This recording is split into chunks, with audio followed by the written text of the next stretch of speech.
What's up nga sa inyo ngayon mga kabrukutok? Isang malulam na umaga nga pala sa inyong lahat. For today's video nga mga kabrukutok, malulam ang panahon. At ngayong araw nga lang pala mga kabrukutok, binukod na natin si Bangis sa kanyang kaparis. Si White Feather nga pala tsaka si Borga ang pinagpares natin. At ang ipapares nga pala natin kay Bangis ay yung dating kaparis ni Boy Tapang na nanay niya. Bali kaya nga lang pala natin to ibinukod kasi malaki na yung YB niya. Tinawat na nga pala natin si Bangis para isa lang sa next breeding. Ginagawa nga pala natin to kasi kulang tayo sa kak na pamaris. Bali yung anak nga nila Boy Tapang, nila Pam, tsaka nitong si Itim ay malalaki na. Ang pares nga pala ni Puti tsaka ni Pakito baka maganda yung kalabasan kaya tinesting natin. For today's video nga mga kabrukuto, kinuha lang natin yung ating mahiwagan training box. Maagang nga ngayon at ang gagawin nga pala natin, ihahabis natin sa labas ang ating mga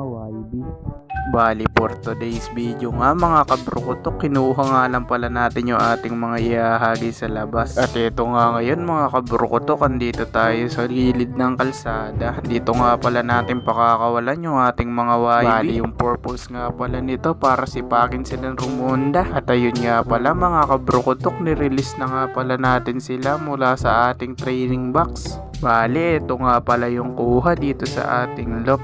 Yung iba nga pala guys, rumoronda pero yung iba andito nakadapo lang. Aguy, sayang ang patuka. At yung iba nga pala nating kalapate andito sa lupa, tumutuka-tuka. Aguy, maaga nga pala natin silang pinakawalan kasi akala natin roronda sila. Bali, binila nga pala natin sila at napansin natin na kulang yung pinakawalan natin kanina. Bali, bumalik nga pala tayo dito sa kalsada at nakita natin yung dalawa nakatambay pa sa poste, nakadapo pa. Kaya eto nga pala ako mga kabrukutok, dali-daling pupunta sa ating loft. Kukuha nga lang pala tayo ng panghagis para dun nga pala sa dalawang YB natin nakadapo sa poste. Bali ere nga pala muna yung dadaanan natin bago makapunta sa ating kulungan ng mga kalapate. Bali hahanap nga lang pala tayo ng ating kalapate na nakapasok na sa kanilang mga kulungan para panghagis natin sa dalawa. At sana nga mga kabrukutok, mapasabay natin yung dalawang kalapate na andun sa poste. Bali tinitingnan ko nga kung sino yung nakapasok na dito sa kulungan at si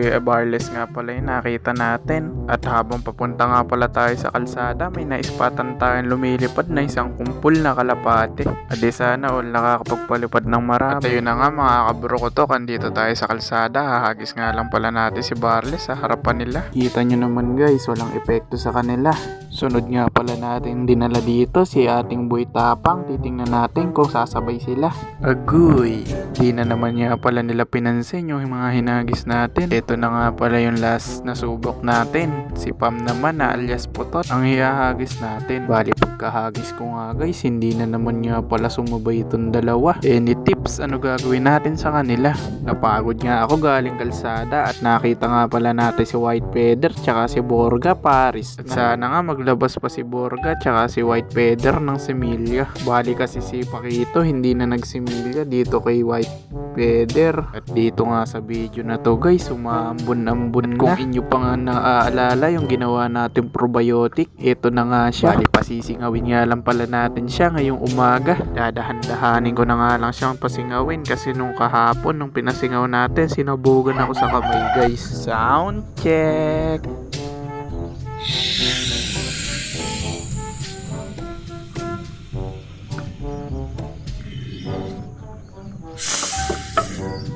Pagkapasingaw nga pala natin guys, sinalog lang natin ng konti at meron na naman nga pala espiritu. Ano kaya ibig sabihin nito? Tingnan nyo naman guys, napakaangas. Bali dito nga sa video na to guys, sumalakas na nga pala yung ambon pero wala pa sa loob ng mga kalapati natin. Mapapaagoy ka naman talaga. At yun nga lang pala for today's video mga kabrukutok. Bye.